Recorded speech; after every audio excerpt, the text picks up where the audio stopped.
And we're back. Clicking on. You didn't learn that one as a kid? Never eat shredded wheat, whatever. Doesn't sound familiar. Never eat sour watermelon. I know. I feel like there's a few variations Doesn't on sound that. familiar. I'm sure there was something similar. I Yeah. think they just told us like we would always have a compass or something. Like if we were like, I don't know, camping or something, they're just like, all right, bring a compass and Can you eat the mic a bit? Just a bit more. a little bit closer. Yeah. Yeah. About there's good. Yeah. Yeah. Like just have a compass with you and you'll probably figure it out. Do you carry a compass with you? In my phone, I guess, right? Yeah. I don't know if I would trust that one. Basic tools that I don't know if anyone uses these like iPhone tools or whatever, measuring things and calculator and compass and everything. We talked a bit about missing 411, right? Like the national park disappearances compilation. Oh yeah. And if I'm not mistaken, one of the features of those types of events that's sometimes reported is like compasses malfunctioning and stuff. Oh, that's sort of like an alien abduction thing too. Yeah. Like or like the Bermuda Triangle or aliens or something, like the compass is not working right. Yeah. So could be. But I don't know how much better the sun would be in those situations either. Yeah. Might just be completely disoriented. But yeah, back from Malaysia. How was the trip? It's pretty dope. Yeah, it was really nourishing. Yeah, like a 5-night motorcycle trip kind of around Kuala Lumpur. Oh, nice. Malacca, yeah. It was fun with a group, basically.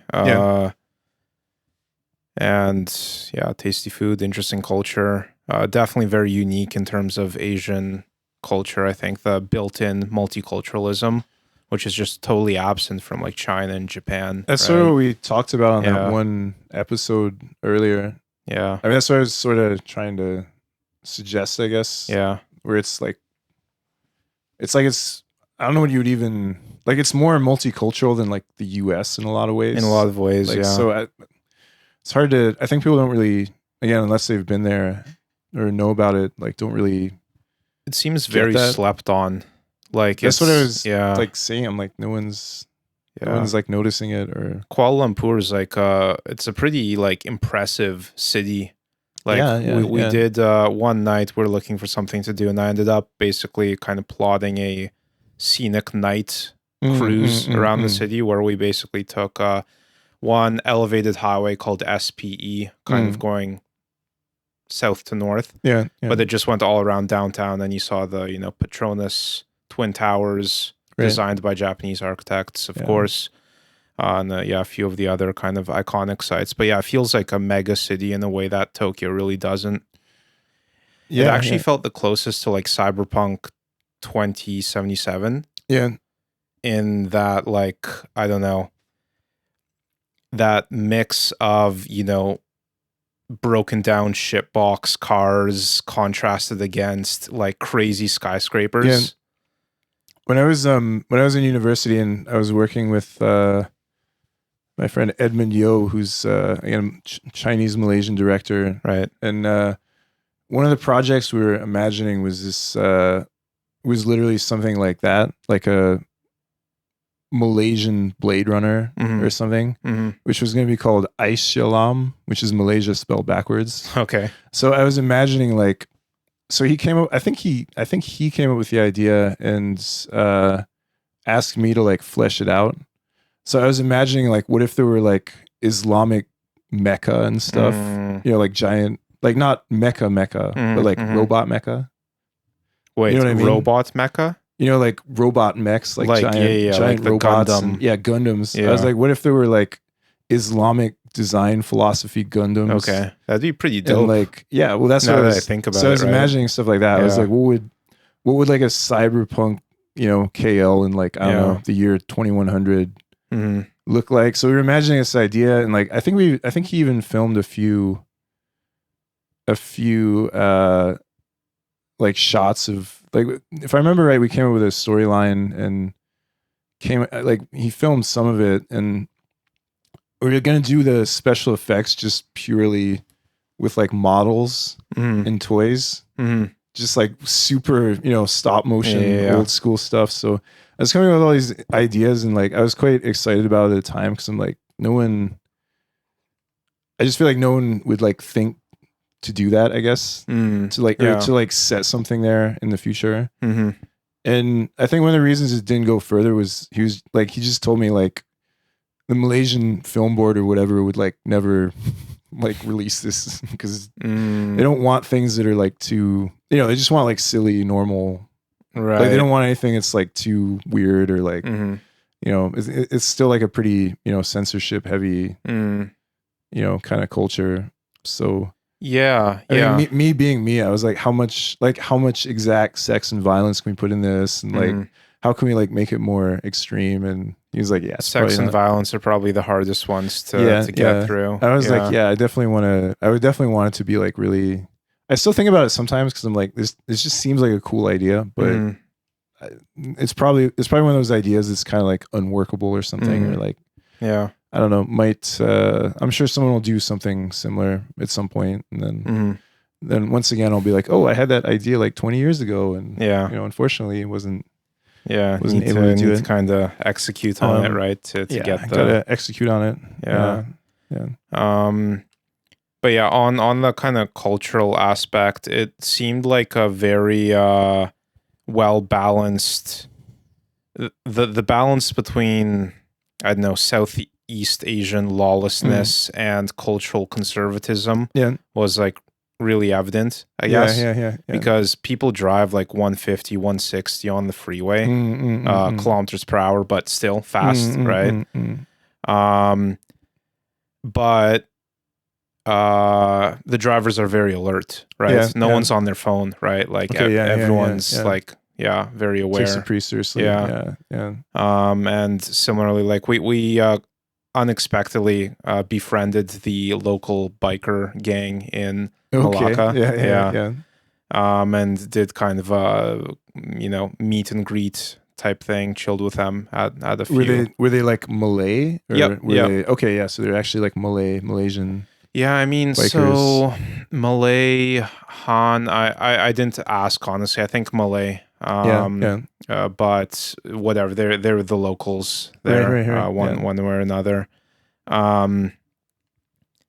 And like they kept the ride very chill, interestingly enough, because it's a mob of like probably 30, 35 bikes. But like the group dynamic contains itself to like not piss anyone off and ride pretty safe. I think, like I said, like Malays are like, at least in my experience, are like very chill people. They're just like pretty friendly and pretty like open. Right. So that's definitely what I would kind of expect. Even from a biker gang, I guess. Right. Like, which, The weirdest encounter was the first day I rented the bike and I wanted to do a run up north through some mountain roads to this place called Fraser's Hill. Which is, I believe, left over from like English colonialism. Now it's kind of like a resort area up in the mountains. But basically some very twisty mountain jungle roads on the way there. And so I picked up the bike. It's lunchtime. I'm like halfway there, and I pull over to some local restaurant, right? There's a lot alongside the roads, basically, in Malaysia. And no one was there eating when I pulled up, but they had a big banner that said like "Welcome" in English and in a few other languages as well. So I figured, okay, I'll be welcome here. It was run by a few I don't know, locals in hijabs.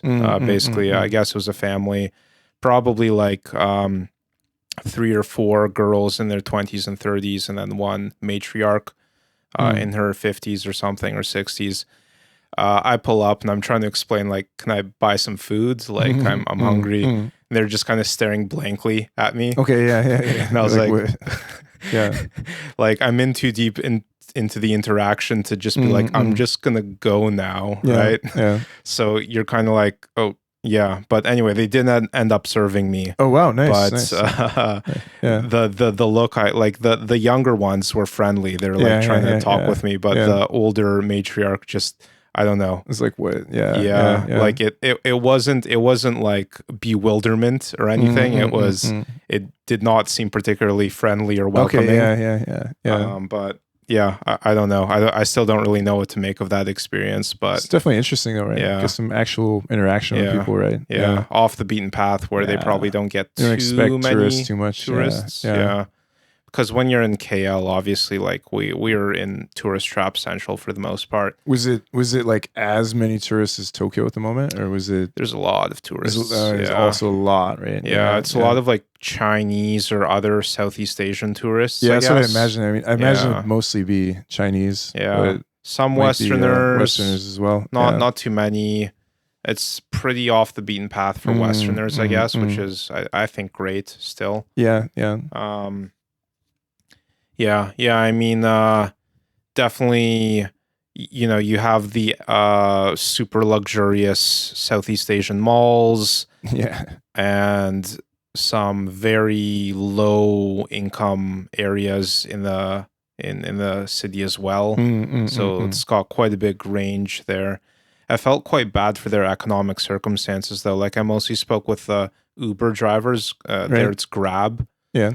And basically on the first day, I went from my hotel to the bike rental place and just ordered the standard fare. And the guy basically told me, like, I'm going to lose money on this trip.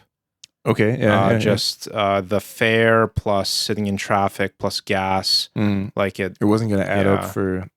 Yeah. Interesting, yeah. But like, so I was like, well, I ended up tipping the max basically, and I confirmed with a few locals that was appropriate for the amount. Yeah. But then same situation back when I ordered a cab from the rental place back to the hotel. It was not going to be worth their while, right? So the standard fare basically is not enough to like actually make it worth their profit. Yeah. So they're kind of trapped in this like gig economy hell. Yeah. Where of like trying to get over the hump or whatever. Yeah. Where like the base fare has not gone up in the last 10 years, but eggs and milk, everything else has, right? Yeah. I very much doubt there's going to be a future for taxi drivers at all, because I think once like self-driving cars are like a real thing, then it's like it's over. Have you seen any of them around here yet? Supposedly Waymo is launching here. No, I haven't personally seen them, but yeah, I think it's reaching a point where it's going to be very real, and that's probably going to be the end of taxi drivers, because again, it's like even if there like is an accident, I feel like dealing with a company liability versus like an individual, like they would probably just even rather take the company liability, because then they can just write it off or pay a settlement. Right. But if it's like some individual person that just fucked up or something, then there's a lot more at stake, I guess. Yeah. So yeah, I feel for those people, because another 10 years, it's probably not going to be even a thing. What do you do then? So what are you gonna? What's your livelihood then, I guess? So it seems that the last thing that's difficult to automate is basically last mile delivery. Okay. Right? Yeah. So getting it to stop, or like getting it to... Well, so shifting away a bit from the taxi discussion, that like more so for like Amazon packages, for example, like theoretically you can automate warehouses, you can automate delivery to the dispatch depot, but like only a person is gonna take the package from the delivery depot, the last post office, and bring it up to your door or whatever. Or same thing with like food delivery, right? Like that's probably the most difficult part to automate, right? Yeah, no, that makes sense. That kind of makes sense. Yeah. But again, I feel like it is just... I feel like within 10 years, I'm like, are we going to be seeing taxi drivers? Because I kind of doubt it. Yeah. Well, I kind of had this realization as well, where like I've realized that I've already like my career's done, or my current position is it's going away basically. Okay. I think so. Yeah. software engineering for whoever's wondering. But yeah, with recent advances in AI, especially this thing called like AI agents, where essentially, rather than just being a chatbot, it can also like control your PC and like iterate on code and run tests and compare test output and refine it, right? In the last few months, this has really like picked up, and you can actually like use it and see it in action and have decent results. Right. Very far from perfect still, but again, in the last few months, it's gotten way better, and kind of made me realize that as a programmer, the first thing that goes away is the super low quality Indian coding that you can order for pennies on the dollar, because AI's already replaced that, so right? Replacing it, but it's gonna keep kind of climbing the ladder. So what would you say is like the projected time frame for that? Like, it's really hard to say. 10 years? Well, I'd say less than that, like to be 5 honest. maybe? Like right now, AI is kind of like intern quality, right? Okay, so it's like very productive, first year university student. So I guess so much for learn to code, right? Yeah. I mean, that was the thing that, 5-10 years ago, that was the, like, I don't know, magic coal solution. miners. Yeah, it was like, that was like the magical solution or whatever. Yeah. Well, plus it must be, I mean, it's not something I really pay attention to, but it must be such a like flooded market. I mean, just like computer science graduates, and like, it must be like such a flooded kind of pool. High quality is still hard to find, right? And there's interesting cultural stuff where, like, for example, skilled Japanese software engineers are very limited. Limited in what way? Like you can't hire them; they don't exist. Oh, there's just not that many of them. Okay, like for whatever reason, the education system in Japan doesn't seem to produce good programmers, right? Yeah. Because they don't really. I mean, again, like I would. My initial take on that would be because the university system isn't designed to like give people skills, really. Skills, yeah. So if they're like, I mean, like, I guess like one way to look at it is like, I don't know. Yeah, you maybe major in computer science here, and like, I don't know, you do a bit of Java or something. Yeah. So then when you graduate and you get hired, like on your first day at the company, when you're like, I don't know, 21, right? Then they're going to be like, oh, now we will teach you coding, right? Yeah. So like you're already like, you're already like coming in with really nothing or not probably not much. I mean, I don't know if it's nothing, but you're probably not like some trivial experience. Yeah. So you're not like, so you're rocking up as a first year employee. Yeah. And you're basically like the equivalent of maybe like a first year US university student or college student in terms of what they would probably expect from you. Yep. So so like you spent like 3 years, which again, it's a pretty important 3 years when you're like 18, 19, 20, 21. It's a pretty important time in your life, right? Like if you lock into something you're good at that time, like it can get really good. Yep. Or if you just don't do anything, if you just, I don't know, sit on your ass or I don't know, get high or something, then you can be like, it can be like, woo, right? And then, so I think like, so that's, and again, I'm not saying that is the reason for that, but I would suspect, like, again, based on my experience of attending a Japanese university and literally observing these fucking students, that's why I would suspect that's the case. Because like the other thing is that like no one, like Japanese people made, and again, I'm getting a bit, generalizing and, stereotypical here, but I feel like Japanese people major in things in like such a, like just on a whim. Yep. Yeah. That's so they're like, 100%. So no one is like invested really that much in their major. Yeah. and you're like, you'll be at a party and you'll be meeting people, and they're like, oh, I'm a economics major, and they ask why. Yeah. So, or like, oh, and they have no good reason. Or like, oh, I'm a management major. I'm a, I don't know, literature major, right? Yeah. And then you're like, oh, so what, what kinds of management are you interested in? What kinds of literature do you read?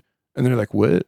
Yep. Like, I just picked a box. Like, yeah. Right. So I'd be very like, they treat it as some like unimportant side quest. It's just a side, like, or it's just something that it's like picking your character's eye color. Yeah. Right? So like no one is, A, they're not really learning much, and B, they're not actually like invested in what they're supposedly doing. Yeah. And again, there's obviously exceptions, and I'm not saying this is like 100% the case, but yeah, I will say that it is probably largely the case. Yeah. At least when I was there, and I very much doubt it's changed much in, I don't know, 10 years or whatever. Right. So yeah, you're probably getting first year programmers who are like 21, 22-year-old like students, basically. Right? Yeah. So are you really going to get high level,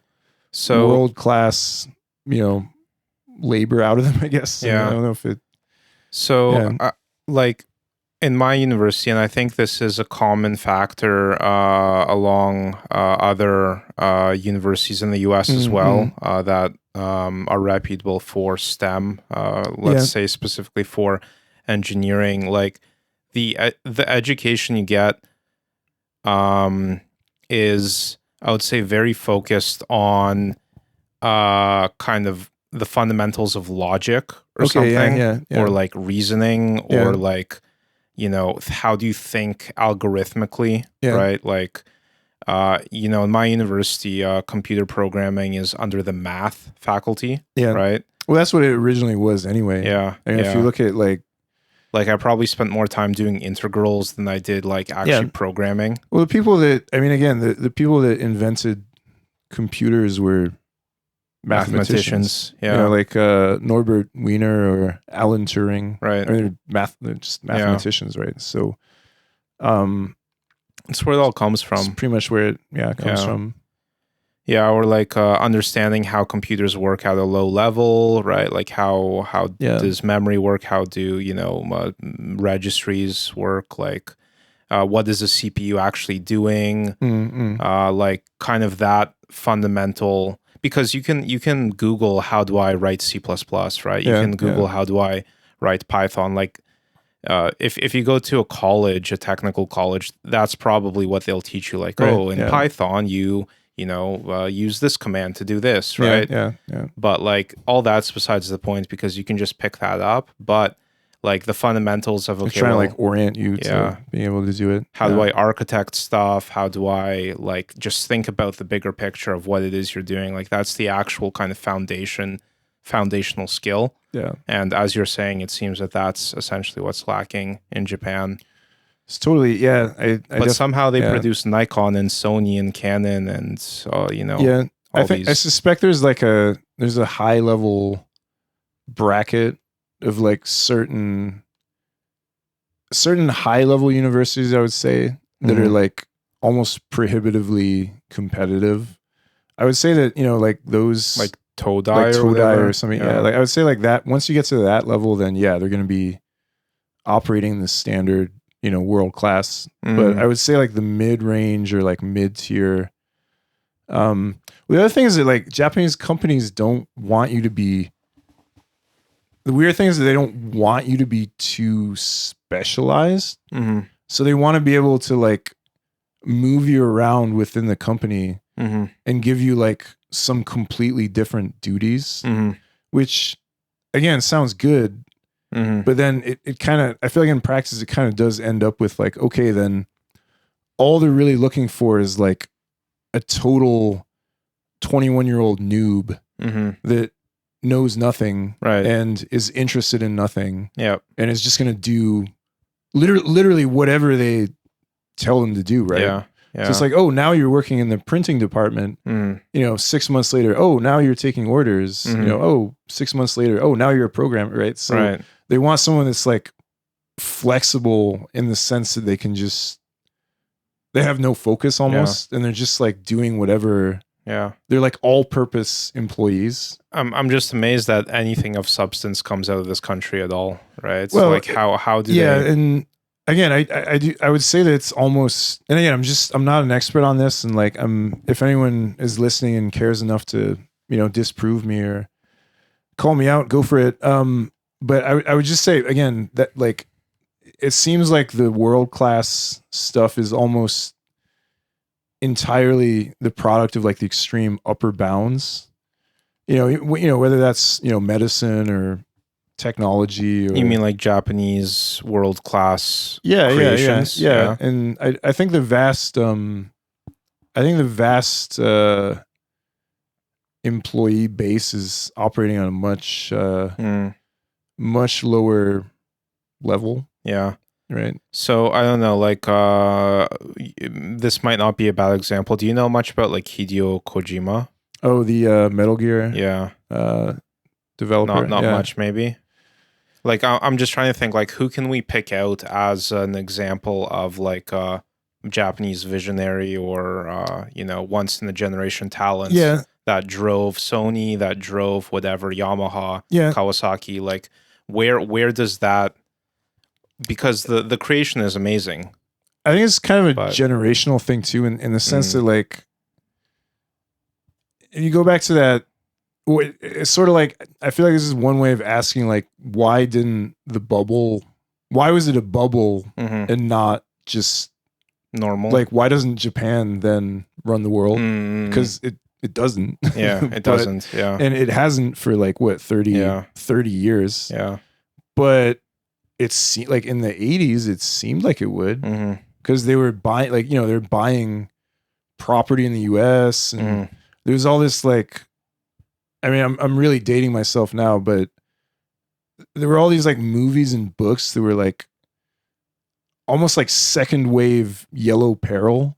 Like there's like Michael Crichton. There was like, I can't remember what it's called. There was some but this is some like Rising Sun. I think it was the this is like Man in the High Castle type thinking, basically. Well, yeah, it's like Japan owns California. So it's like there's this like, it's like dealing with the new sinister future of Japanese business dominance and technological innovation, and you kind of see this in cyberpunk, like William Gibson. He's got like, he obviously imagined that would still be the case now. And like, people would be getting, I don't know, like reverse eyelid surgery to like look Japanese for like business reasons. Like he's imagining all the, and it seems pretty silly now, but at the time, I mean, that's what it sort of like seemed like.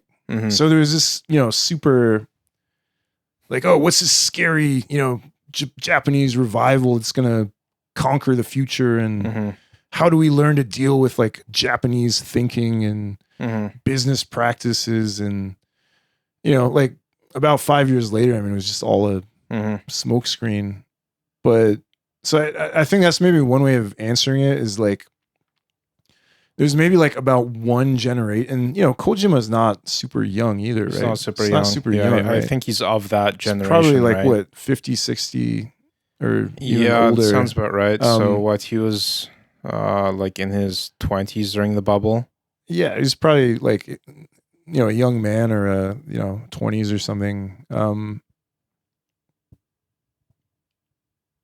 Hideo Kojima, sorry for the dead air, just pulling this up here. Yeah, 61. Yeah, he's 61, right? So what's that mean? He was well, yeah, he would have been because he released games like in the 80s. Like, do you remember Snatcher? No. Okay, I'm dating myself again here, but yeah, he was releasing I think he released Metal Gear in like probably like not long after I was born, like, I don't know, 1986 or something. Or I think it was the original Metal Gear. So he was 24 years old during Metal Gear in 1987. Yeah, so the economic bubble peaked in 1989. Yeah, so he's mid-20s when the bubble peaked. Yeah, so he's from a totally different generation, right? And most of those, I think, like Miyamoto or any of these other, like hero developers or whatever, it's kind of the same thing, right? I mean, they're in that same. There's definitely a specific time and place. So again, I'm not like knocking their obvious achievements or anything, but I do feel like maybe that generation had kind of a different well, I mean, it's just a different world, right? Like everything was different, and things that practices that work in one time and place really well are maybe going to be a disaster in another time and place, which I think a lot of Japanese business practices you could argue are, right? Like they're enormously successful in a certain time and place, and everything since has not. I think I probably dropped the. Oh, did you hear the crackle as well? I think I just dropped the the cord or something. Yeah, it was or something there. Okay, yeah. Sorry to interrupt. Yeah, no, but that's all I was really saying is that. I mean, again, at the end of the day, like he's a 60-year-old man. Yeah. So he didn't just start doing this. I don't know, yesterday. So you think the business practices or like that style of learning and that style of employee introduction basically was successful for a certain demographic? Yeah. And allowed them to get to where they needed to be. I think and especially with video games, because it was such a like those games were operating on such a primitive level in terms of like 10 people could make a game, right? Right. That's like a product made by 10, 50 people. So at that level, then individual decisions suddenly have much more weight, I guess. So yeah, like someone like, Miyamoto, or who again, I think you could say certainly is a genius in a lot of ways. I mean, he's certainly created. Who's Miyamoto? Created Mario and Zelda. And okay. So he basically is Nintendo. Okay. And to any sense that really matters, right? He's of the same generation as Kojima. I think slightly older. Okay. I mean, it's probably it's a good question. I'll pull it up. See how old Miyamoto Shigeru. age. Yeah. It's probably like 60, 70 or can't type. Miyamoto. Born in 72. Yeah, so he's born in 1952, right? So that's like, I mean, again, but again, if he had been born in like, I don't know, 1990, would we have heard of him? Maybe not, right? Yeah, so that's the other weird thing, and like, again, I'm obviously not knocking his individual achievements, which are vast by any. I mean, he's arguably created most of the world's popular culture for the past 30 years. Right. So I don't know I don't know how you could even begin to knock that. Right. But everything is weirdly contingent. And if he'd been born in 1990, like he might just be some obscure minor employee. Yep. Because I don't think he really, at least from my understanding of Miyamoto, like I don't think he ever saw himself as like some super individual creator. Like he was just very, like the whole time he was just very much answering challenges within that particular corporate environment. So he was just like, oh, let's make a jumping platformer. So, in order to have this kind of game, we need like this character, right? Or we need this, or like it has to be. So he was just like working on the level of answering. It's not like he was sitting there like, oh, I'm going to work out like a Mario mythology and come up with these plans for like theme parks. Like he wasn't. He was just like, oh, I'm programming this particular task. Right. I need a character. Okay, I'll make him red because it stands out. Oh, I'll name him Mario because his landlord at the time. I think they were over in Seattle or something. They were like getting Nintendo of America set up, and I think their landlord was like some asshole named Mario. Okay. So they're like, all right, we're gonna just tool him by making this annoying character, jumping Mario Man in the game. That's all they were thinking. Like they weren't sitting around like, oh, we're gonna imagine, a universe of character. Like they weren't coming at it from this like super. So you think it's basically just purely circumstantial that he ended up being this cultural icon? I would say that I'll just say that like his individual talents intersected spectacularly well with that time and place. Right. So it is something that it was just, I mean, it does seem like one of these like, I don't know, zeitgeist kind of things where like if Miyamoto had never existed, then would, I don't know, maybe Sonic would have been the only, like, so I'm sure, I feel like someone else would have like done something that would have filled that niche. Right. Like if we didn't have Mario, we would probably have like, I don't know, Sonic or some other creation, or I don't know, Bonk the Caveman. If I'm again dating my, there's all these other characters at that time and place that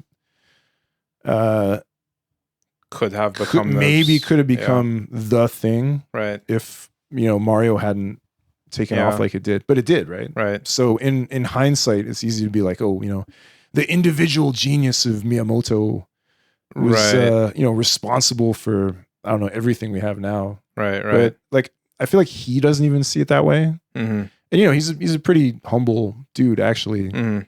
So I definitely don't think he saw it like he was some, I don't know, superstar creator. Like he was an employee, right? He's an employee of the company Nintendo. Yeah. That was trying to solve particular problems. Do you think he's different than Hideo Kojima in that regard? Because one thing that struck me as I was going through, essentially I was watching a series called Metal Gear Solid. I can't remember if I told you. Yeah. But anyway, in the original Metal Gear, they're dropping all sorts of references to a future of like what is it, like nuclear arms proliferation.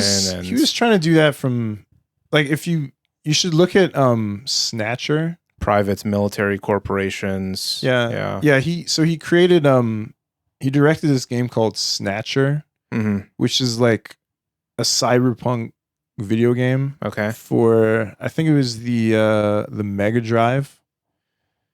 And Mega Drive is a gaming platform? Yeah. Okay. Never heard of it. Yeah. So this is like what, I don't know, 1988 or something. 1988 or 1989.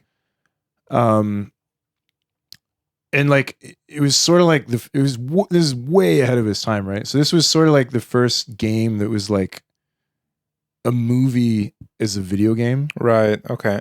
So like no one had really, so again, like for that game, at least like Kojima really did work out like a future world, a detailed storyline, like real characters, like a real plot. So he basically came up with the equivalent of like, a solid full length movie, but it just happened to be a video game.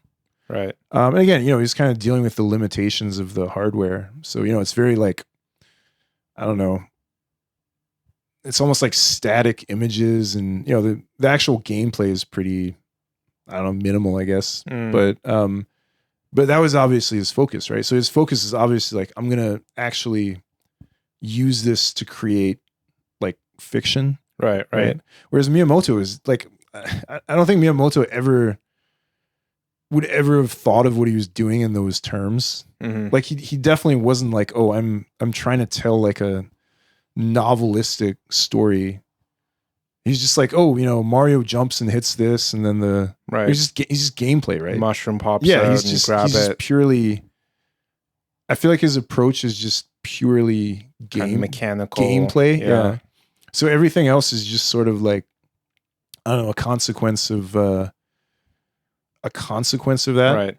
Yeah, I mean, Mario's not narrative driven, right? It's not plot driven. Like people try to make it that way, but yeah, I mean, it doesn't make any. I mean, it's just nonsensical. Yeah, I don't know. Save the princess. I mean, that's it. Very flimsiest excuse for any kind of story. Right. I mean, it's just, whatever. Donkey Kong. Yeah. It's just King Kong. It's just, okay, we'll make King Kong into a jumping game. That's all it is, right? But yeah, Kojima. So Kojima, I guess you could say he's more, I don't even want to say frustrated, but he's sort of like a wannabe movie director. Right. I want to say more, even from when he started, he was more trying to do like the whole narrative kind of film kind of thing. Metal Gear 1, well, the whole series is very much like that, right? And he kind of started that with this Snatcher game, which again is very interesting and is very ahead of its time, I guess. Definitely doesn't feel like it came out in like, I don't know, 1989 or whatever. Right. Is it original? Well, not really. I mean, it's basically just, Blade Runner the game. Right. It's sort of what it is, but still interesting though. And certainly pushing the format for the time. So yeah. So I would say they are kind of quite different probably. Right. I don't know if one is better or worse. I feel like my sympathies possibly lie with Miyamoto just because I feel like he's just purely a game developer. Like it feels more like pure or something. Like he's just only interested in game possibilities.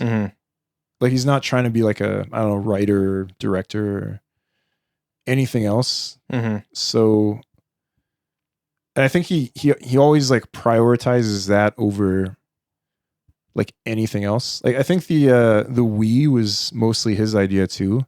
Right. Because he like wanted to get people like moving. Right. He was like, oh, it's getting a little bit, kids are just sitting down and, playing with their controller and it's getting a bit robotic. Right. He's like, what if we got them standing up and moving and swinging their arm? Like, he's like, what if we got the, kid's sister involved? What if we got grandma involved? What if we got grandpa on board? Yeah. Like, can people other than, adolescent boys play video games? Yeah. So that's what he was thinking. So then he had to think, oh, we could make a tennis game. We could make a, bowling game. Right. We could make a Mario Party game.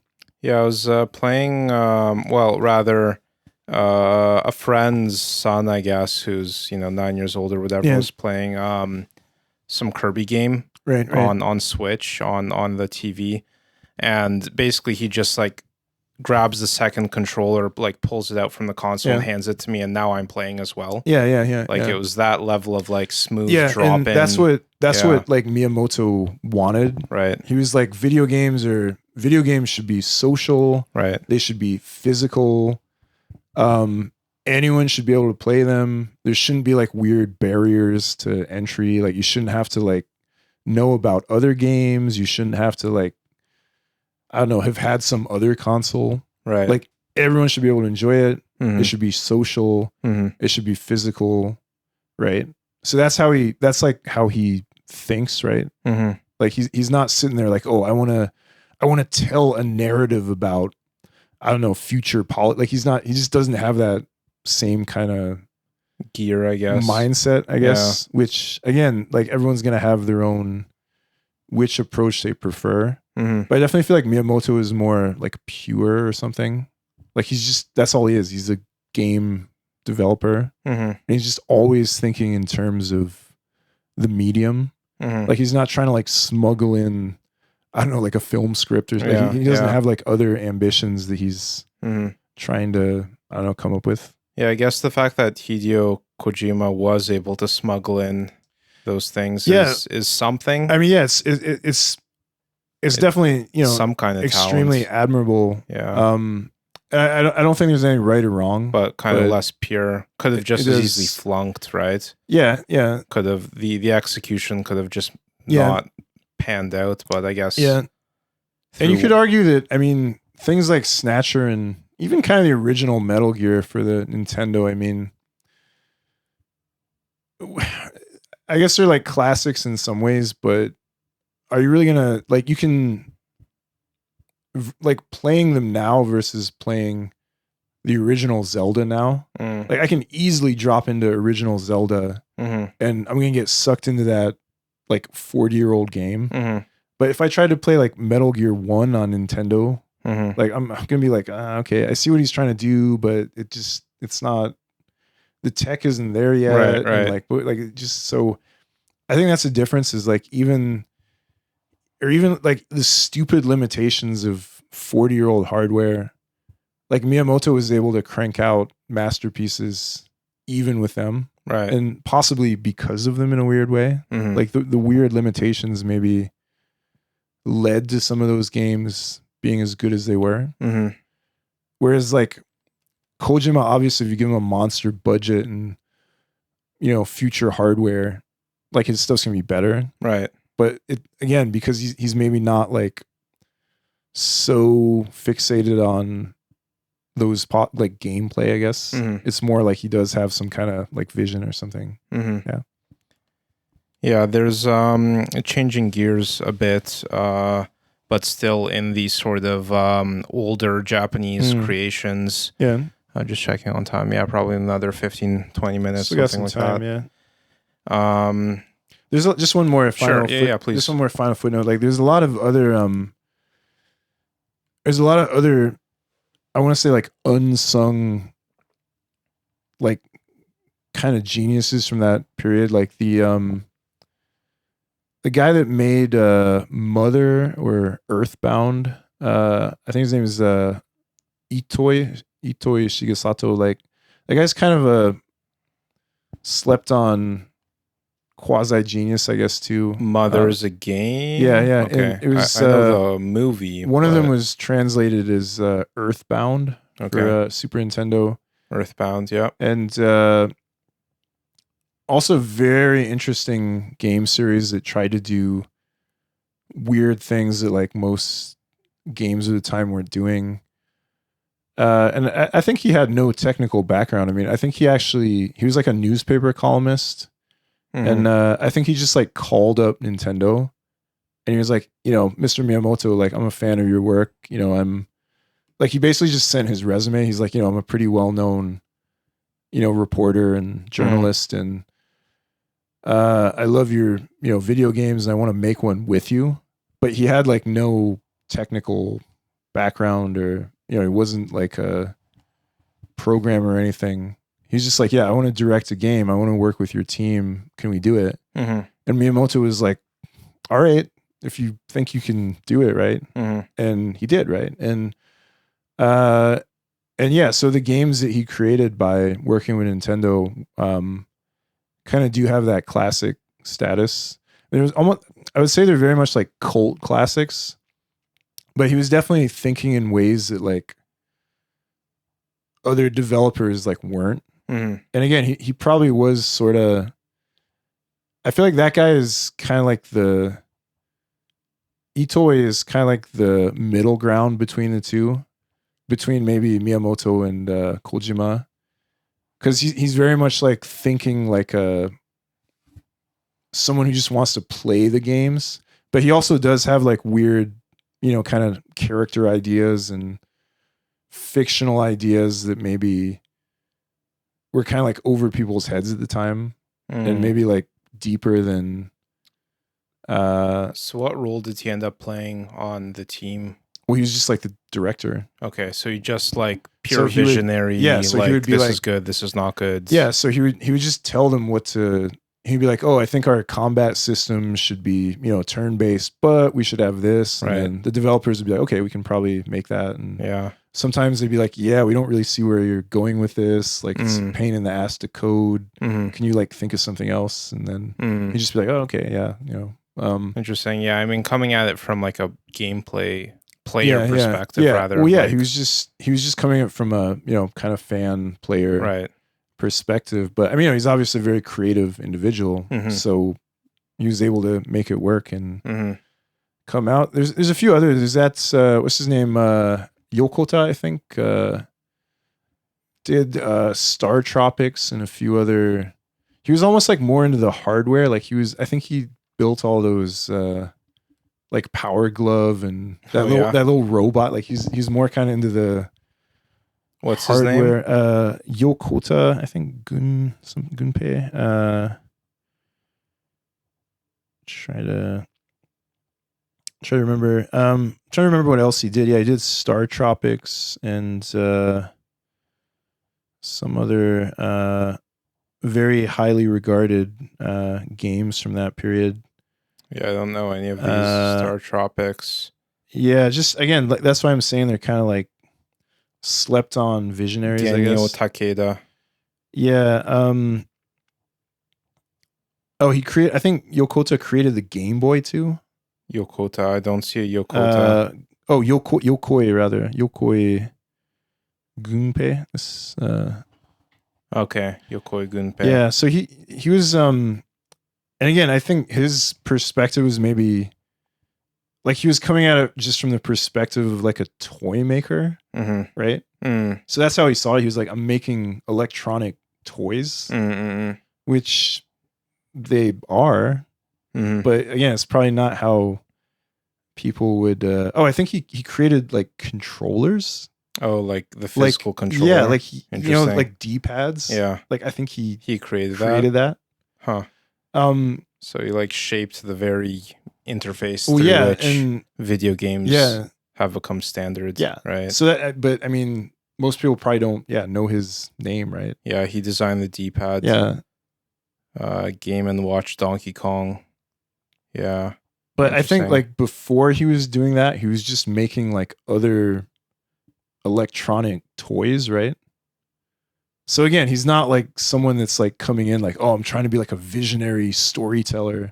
He's just a toy maker, right? And he's like, oh, this is the kind of toy I'm making now.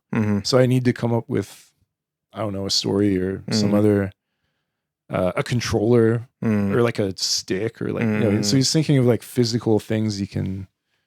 It's interesting that they all come from such different angles at it, right? It is, right? But I guess that was that's kind beauty. That's kind of the beauty, right? Yeah. It's like all these different. But again, like I do feel like that's sort of just time and place, right? And well, they're like defining an industry that didn't exist, right? Yeah. But I think having all these different takes all together was kind of what made Nintendo what it was, right. But I don't know if there's really like a lesson to be taken from that. I don't know what, other than I don't know, maybe time and place. Like I don't know if you can learn anything from that. Yeah, I mean, it like just thinking about it now. Still need to assemble this simulator setup, but it's kind of funny that indeed once the industry is defined. Oh, he created Metroid too? Metroid as well. So that's a huge. How did he create? So that's a crazy resume, right? Yeah. Like that's. I mean, but he created Metroid through hardware first. What was the hardware that defined Metroid? Because honestly, I was never a fan of Metroid, but that's separate. I wasn't either, but So he's creating like electronic toys in like the 60s. Right. Like this. Yeah. So you see that like. He created those light guns. Which ones? You know, the laser. Yeah. So like the gun video game console kind of combination. Yeah, he created Time those. Crisis. Yeah, he created that. Yeah. So but I mean, how many people know his name? Well, I certainly didn't. But that's a pretty crazy resume, right? Yeah. Like you literally invented much of the industry, I guess. Yeah. Well, it's like if someone like invented the keyboard or something. Yeah. So like having all of these people in the same company. This is like Steve Jobs tier, right? I mean, Steve Jobs created the smartphone. You can argue, right? But so like, wait, so they were all in the same company? Nintendo, right? Okay. So not Hideo. Well, he was, right? Because he was. Okay. Well, he developed Metal Gear for the NES, right? That was NES. Okay. NES, yeah. And then they kind of branched out from there, I suppose. Yeah. So I mean, having that level of, different specialties and talent was probably led to it being what it is, I guess. Yeah. And they're still kind of dining out on that basically 30, 40 years later. Now let's build an amusement park. Yeah, let's make it into a park. Let's make it into... Which, to be fair, probably introduces its own host of opportunities for innovation and immersion. And how do you design the animatronics? How do you capture the magic physically, right? Like, but still kind of... But I definitely cannot see, I guess, Japanese designers being that radically... like shifting from like I don't know, light guns in the 60s to like creating controller. Like I just can't see that same level of radical, I don't know, Steve Jobs kind of like leaps in Do you think it's just because the economy was improving during that time and doors were just open? Didn't hurt. Yeah. Certainly didn't hurt. Do you think that was the main driver ultimately? Well, because we've been in this like 20-year contraction of the economy, which has sucked. Well, for Japan, it's more like 30 plus, right, at this point. So, yeah, I would argue that was a huge part of it. And I think that if the ambition having fallen off likely corresponds with that too. Because again, even if you look at like Nintendo, I don't want to go completely off the Nintendo deep end here, but if you look at the people that were like even working for Nintendo of America, like even translating things, I mean, they weren't like, you know, super seasoned professionals. I mean, a lot of them were just like fresh college graduates that like barely knew what they're doing. So, and, you know, they would just send them a game and they're like, oh, you got like 3 months to translate this entire RPG. You know, good luck. Just, and if you're not sure, just do whatever, you know, if you need to localize it, just make shit up. Right. You know, change the dialogue or do whatever. And they're just, all right, I guess, you know, right. And that's how you get the store clerk welcoming you to the Pokédex store every single time you dare step foot in the building. Well, that's certainly, it's certainly the case with Final Fantasy where the, like Ted Woolsey, the translator, like most of the memorable lines from those games are just things that he just added in. Like just, you know, random ad libs and weird insults he just like decided to throw in and, you know, eventually became classics. So, if the economy is, you know, doing very well and can, you know, support a lot of that kind of stuff, then you're probably gonna get more experimental, adventurous kind of people coming out. I mean, even just the transition from newspaper columnist to like working in Nintendo. I mean, you can't imagine that happening now anymore, right? Those doors are just closed. Right. Like you're just gonna call up Miyamoto and be like, "Oh, bro, like I'm a writer. I have an idea. I have an idea." Like you're not even gonna get through to his line, right? Like what? It's crazy, right? Like what? There's so can we switch gears a bit? Kind of I think there is a parallel here, but admittedly I don't have the right historical context and the names to drop. But there is this phenomenon of like the JDM Legends cars, JDM being Japan domestic market, and JDM Legends, you know, basically like think like Nissan GTR Skyline.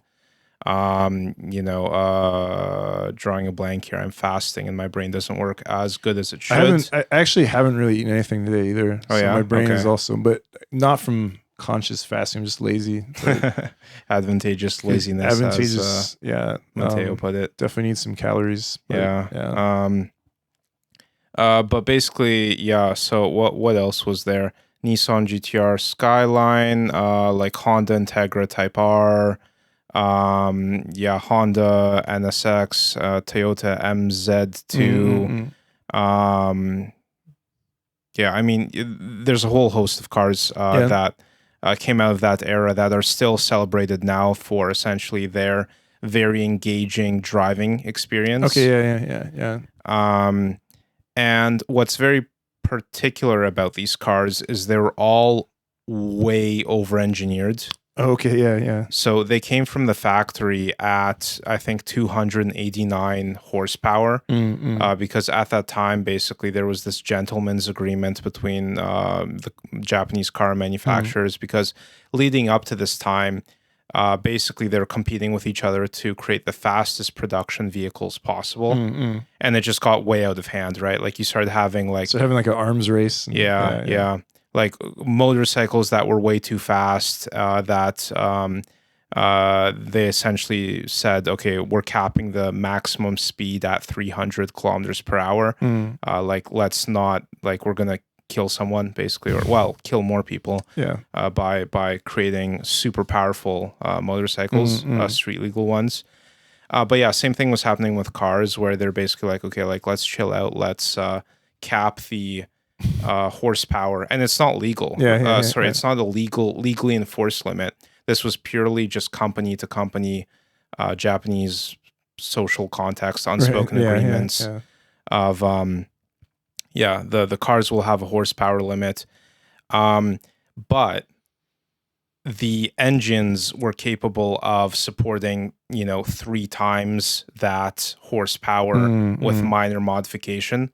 So you'd basically just like, you needed a better cooling system, so switch the radiator to something that's capable of dissipating more heat. Switch to carburetors that basically put more, tune it to inject more fuel. And now you had something that, was 3-4 times as powerful, right? And could actually support that level of power, right? And this is just unheard of now. Like, these are essentially like alien artifacts from a different time, because they're operating under a different set of, I don't know, circumstances, economic realities, incentives, right? Where like, instead of, what is the cheapest commuter vehicle that we can globally launch and, have it successful in India and, for the middle America mom or whatever, and meet global emission standards. That's essentially what killed, I think, a lot of innovation in the vehicle department, is just having to comply with strict emissions. Especially European emissions, I think, became the main damper on all that. And look, I mean, I don't want noxious fumes being produced outside my window either, but I think there's a balance that still should be struck. And I don't know how much better mining lithium in the Congo is for the environment either, or recycling those batteries. It's sort of like, it's a bit like what greenwashing or whatever, kind of just moving the moving the pollution or whatever. That goes for a lot of things though. I mean, like there's so many, like even going back to the 90s, like so many movies that just would never have gotten made now. Right. And even like extremely mainstream things like, I don't know, Tarantino or something. Like those movies would never have gotten off the ground today. Right. Like Reservoir Dogs or something. Yeah, or even Pulp Fiction. I mean, like what?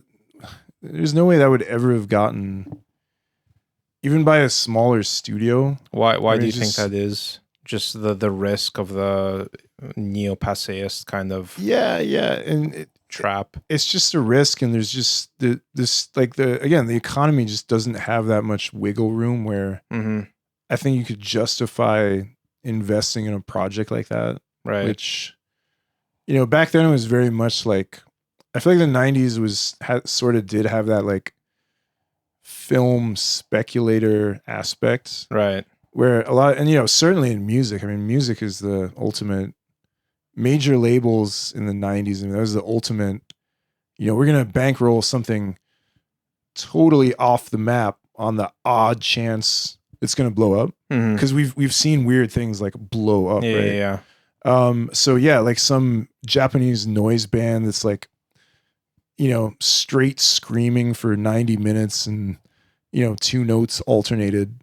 Like, yeah, Warner Brothers is going to release that because it might blow up, right? So all these like bizarre things were seemingly inexplicably given pretty large releases. Right. That now it's just like, what? Like there's no way a big company would even get in the door, right? Like it just, because I mean the channels have gotten so much like more gates have been added Right. Like not only have the gates been closed, but like even more gates have been added. Yeah. So it's just so a lot of these things that are considered classics now would never get in the door. Right. Like in 2025, right? So yeah, like my question is and we've probably come back to this a few times, but I guess what is the industry right now that is yet to be defined? We've been talking a lot about AI, and I think that certainly is fertile ground for something. But you're pretty skeptical. Of what's coming out of it in theory. Fact. So I always qualify with it is in theory. I mean, even if you look at how it's created, I mean, it is derivative in the sense that any output is essentially a contraction of the input model, right? Yeah. So you're getting almost less out than you put. In a way, right? Yeah. So it's trained on whatever classical literature, and you get some, buttery nonsense output. We didn't even talk about the recent syncopathy ordeal. Did you hear about this? No. Is this? First of all, is that the right word? Syncopathy? For what? So basically what happened was they OpenAI tuned ChatGPT to be overly enthusiastic. Okay. Yeah. So people were sharing screenshots of sending a message to ChatGPT and being like, hey, I'm going off my meds and I'm beginning my spiritual awakening. Yeah. And ChatGPT would be nice hell job. yes. Hell yes. Yeah. What you're doing right now is so important to take the untrodden path and to define your own reality and awaken to the spiritual. So basically like that. Too many. Someone else had ChatGPT cheering on their idea for their shit on a stick business idea, where it was hailing it to be some visionary or something. Yeah, exactly. I wonder if you could they basically rolled that back. I wonder if you could use it as a Buddhist meditation tool, where you just literally program it to shit on anything you say. You could, where it's just it's like ChatGPT. What do you think of my, resale garment business proposal? And its reply is just you should probably commit suicide, and there's no future in this or any other industry, right? And it just shuts down. It's just a nihilist GPT or something. You could do that. You could ask it to do that. I feel like. And it will, right? Yeah. Obviously, I feel like there's certain people for whom that would be immensely, not only amusing, but weirdly motivating. Much more than having an enthusiastic response. If its response to everything is just pure nihilism, I feel like some people would actually probably start cracking up and laughing at. Well, basically what you get out of it is so much of what you put into it. And I use it a lot to essentially second guess my judgment. Okay. Yeah. And basically if you construct the prompt in such a way that you're not just asking it to blindly validate, if you're hey, essentially I think this is a good idea, but what am I missing? What am I missing? Yeah. It will give you stuff you're missing, and it will give you a point of reference that, is maybe not 100% accurate, but you can start follow probing up on and exactly, start thinking through. Yeah. So that's kind of what it is. But how does this how do we have Nintendo 2.0 from this? Yeah, I don't know. I don't think we will, man. I think that's gonna be. I think they're gonna be dining out on those creators for at least the next 50 years. I can't see, because I can just see they'll just feed their notes into a model and have Robo Hideo Kojima writing Metal Gear Solid 10 or 20 or whatever. And it'll be a huge, the market is discerning. People won't like that. People who are actually fans of the art, they won't like it. I don't know though, because I see little kids here interacting with Mario 30 or whatever. Right. And in terms of gameplay, it might as well be, it's very nicely rendered and right. Yeah. Sculpted and smooth, whatever. But great animation and colors. But in the pure gameplay is the it's same. Still like 40-year-old platform. It's a 40-year-old platformer. Yeah. So you're walking around and you're seeing like, 5-year-old children playing basically a game that you played 40 years ago. Right. And you're like, wait, is this okay? But because do you think that's like hopscotch or tag? It's kind of the same thing, right? Every kid played tag. I guess, but there was a time when these things were radically new. Right. And like parents had because again, I remember this personally, right? And like parents had no idea what these things were. Right. Like you got a little kid that's like 5 and he's like, buy me a Nintendo. And you're literally like, what is that? Like you have no idea. It's a box. It's an alien artifact. It's like it might as well be from another planet, right? So you're like, oh, it's a video game. It's a box. And like, you're not going to go and play, stickball. You're going to like sit in front of a box and there's like, what, I just remember. Yeah. So they're like, they literally had no frame of reference really. Again, unless they were like organically into, I don't know, video games. Yep, which again, some people were, but a lot of people, again, they're just like, yeah, what is this, right? We don't know how to deal with kids being into this because like we don't really, is this harmful? There's like moral panics. There was like all kinds of stuff, and now it's just a normal industry, but it kind of wasn't back then. So. I don't know. I mean, I don't know if there's a point to this, but it certainly wasn't always like this. So yeah. Yeah, I mean, I think like in the aughts, like something that drew me. So I think when my first experience living in Asia was in Shanghai as a university student. Yeah. And I arrived there what I think was actually at the end of sort of a golden age of Westerners living in China. It's always annoying, right? Yeah, Just get this shitty tail end. Yeah. Well, I mean, at least I got the tail end. I didn't, because what came next was police rocking up to a bar and piss testing every single person in it. Like, and there's nothing you can do, right? So I missed that, but that happened immediately after I left. So you missed the Wild West, right? Yeah. But there's still a bit of the Wild West, but it sounded Wild West. You could essentially get away with anything, right? Weirdly, your freedom was higher under communist China than it was in, freedom-loving America. Freedom land, freedom fries.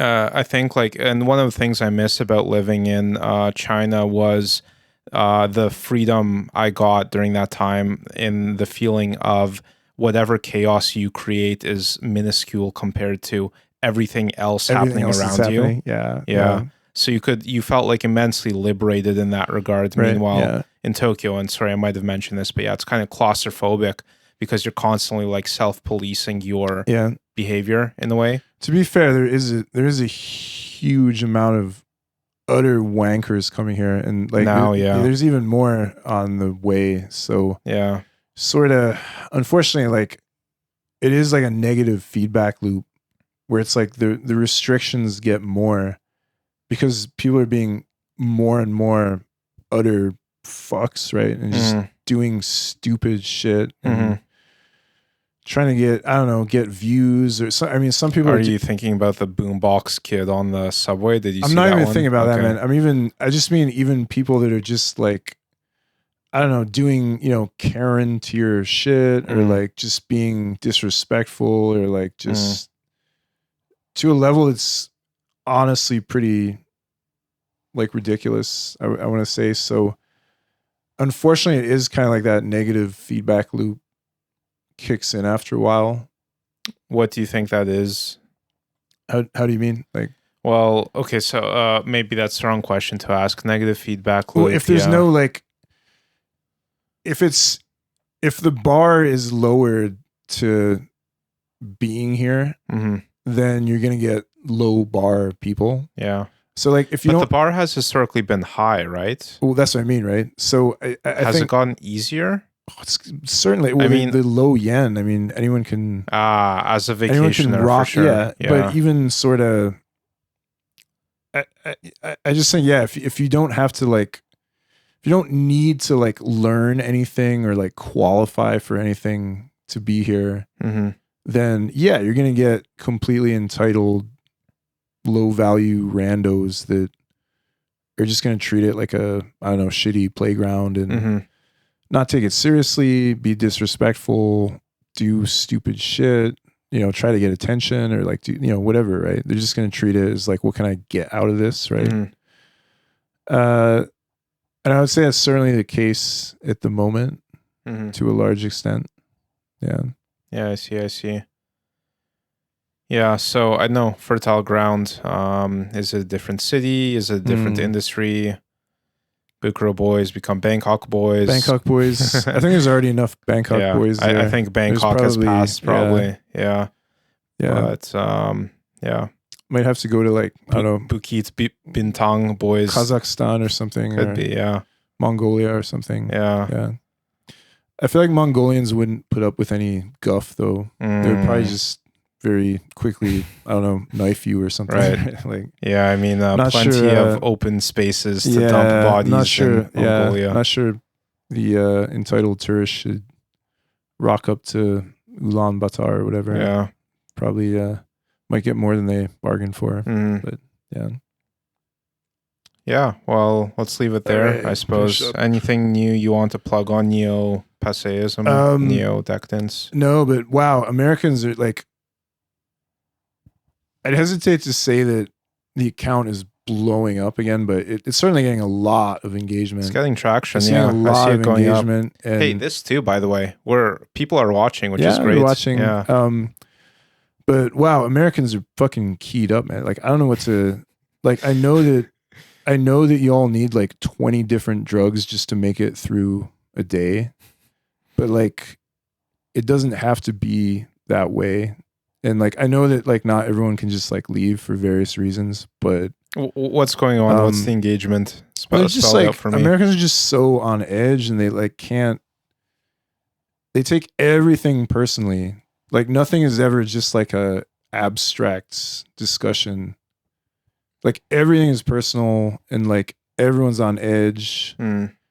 Everyone's like assuming that they're the center of the world. And like, I personally don't have much, again, because I did go to extreme lengths to like not be in America. And I don't have a huge amount of sympathy, I guess. Like, I mean, I have sympathy for people that have no options, obviously, but I just feel like there is this like internet phenomenon where like everything slides into being America centric. Like you can't talk about politics because it's assumed to be American politics. Like you can't talk about culture because it's assumed to be American culture. You can't talk about, I don't know, like literally anything because they're assuming that you're A, based in the US and B, addressing the US. And like literally not everything is doing that and not everyone is doing that. It's just an observation. I mean, it's just like anytime any of these groups, like I always, you know, look at the, I don't know, subscriber base or, you know, reader base. And I'm always hoping that it's like shifting more to Europe or like South America, or like if I see that it's like 80% in the US, I'm like, okay, I can predict how people are going to predict all the takes. I can predict what kind of people are going to be engaging with it. Yeah, very boring. And not everything is about, that's all I want to say is like, not everything is about the US and not everyone is in the US. Not everyone even terribly cares about it. As impossible as that may be for people to process. Right. Like, I feel like it's just mind blowing that like not everyone in the world is walking around thinking about the US at like all times. Like people are just living their lives and making things and, you know, communicating with other people in other countries. And like, it just doesn't seem to get through. Yeah. Like, do you not feel that that's the case. Yeah, I mean, yeah. you're not even American, right? Yeah. So it must be even. Yeah, but I mean, like, it's in the same way. Around the time like that, I left Canada. We started having like anti-Trump marches in Canada. Yeah, which again is kind of unsettling culture creep.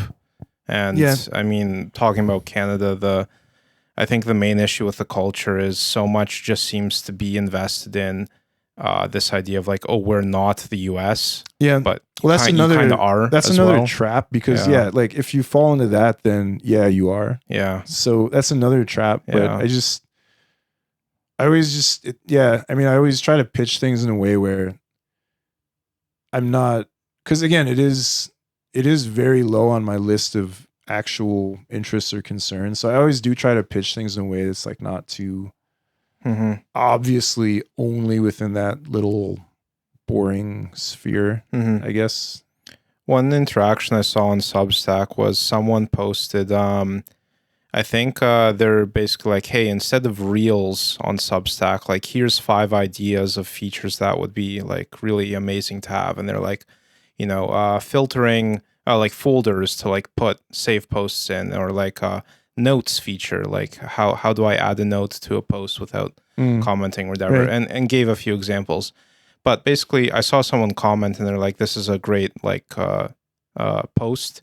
Is it okay if I translate it to, what is like Portuguese and repost it and credit, and they did, right? Okay, yeah.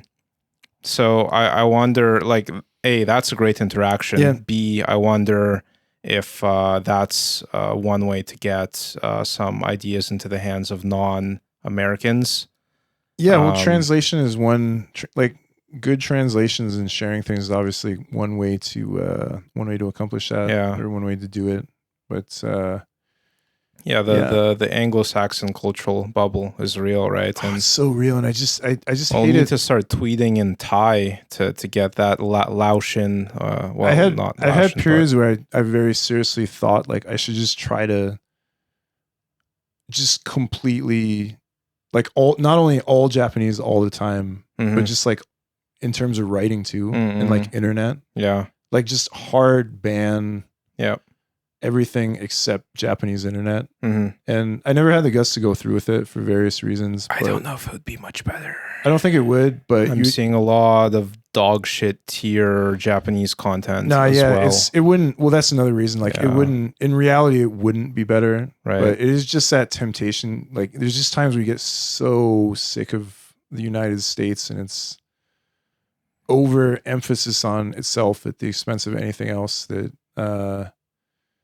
you just want to do something like that just because you're like, I'm sick of the Anglosphere. I'm tired of this kind of limited echo chamber, right, or whatever. Yeah, just narrow range, acceptable discourse. Basically, narrow range of acceptable discourse. Like, which politician would you like to rob you blind? Like, it's always like it's very binary. I mean, it's always the same positions you're expected to flip between. We were talking about this with Raimi, right? How like so many of the cultural guardrails are there to artificially constrict your choice to basically essentially the same options. Definitely. Do you want Pepsi or Coke? Want Pepsi or Coke? Right? Yeah, I mean it's true. Like it's true, and it just like you'd think that like more ostensibly educated people would see through it, but so much of the time they just don't, and it's like they're still in the little people get educated and they put all their resources into maximizing their wealth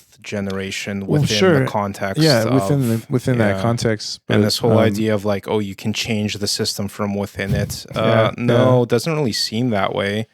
It seems like once you're inside the system, things incentivize you pretty heavily to stay inside the system. And if you're actually outside the system reacts actually quite violently towards you. And like the antibodies go off. And maybe there's valid reason for that. If we look at like, I know, Ted Kaczynski or something, kind of arguable whether he was actually outside the system or not. But anyway. That's what I try to say is just like people in the US like just chill. Like honestly, like not everything is about you. And like some people are, I do kind of get irritated when people bring their personal shit in too much. What practical advice would you give them? Like, I would just say like touch grass is easy to say. Yeah, touch grass or touch something, and like not everything is about your immediate circumstances in the country you live in. Like there is an entire world happening out here. Yeah, I mean, for me, the entry point is just mindfulness, right? That's a good one. I mean, if people can do it. Yeah, but but otherwise, yeah, thanks for the engagement, and hopefully it'll continue. Interesting things will be still coming out. Cool. Hopefully. Yeah. You can start plugging this podcast on the Substack. No, it's already linked. Oh, really? No, awesome. there's already been comments on the Substack about the podcast. Okay. Yeah. Awesome. Synergy. Yeah. So it's already up there. Cool. So, yeah. Cool. Yeah. All right. Pretty finish. Thanks, folks. Peace. Take care. Take care.